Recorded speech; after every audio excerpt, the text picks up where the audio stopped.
అఖిల భారత వాసవి మాత పీఠాధిపతులుగా ప్రజ్ఞానంద సరస్వతి బాలస్వామీజీ నియమితమయ్యారు. వాసవి మాత ప్రబోధాన్ని విస్తృతం చేయడంలో తమ వంతు కృషి చేస్తామన్నారు. పెనుగొండ క్షేత్ర విశిష్టతను వివరించారు. కృష్ణానందపరి స్వామి పట్ల తమకున్న ఆధ్యాత్మిక అనుబంధాన్ని గుర్తు చేసుకున్నారు.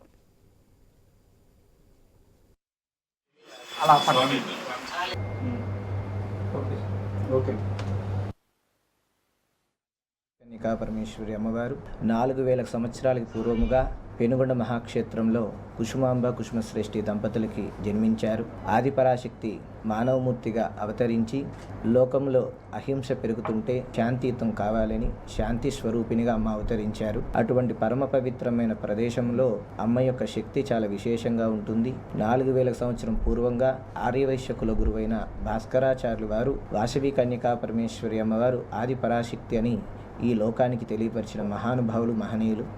చాలా విశేషంగా ఆ ఆలయ నిర్మాణంలో, ధార్మిక కార్యక్రమాల్లో, అలాగే శాస్త్ర సంబంధం, వేదాంత పరంగా కూడా మనందరికీ చక్కటి అనుగ్రహాన్ని, ధర్మ పరంగా సలహా సూచనలు అందిస్తున్న పరమ పూజ్య శ్రీ స్వామి కృష్ణానందపురి స్వాముల వారు 3 మాసాలకి పూర్వంగా బ్రహ్మలీనమయ్యారు. శ్రీ వాసవి కన్యక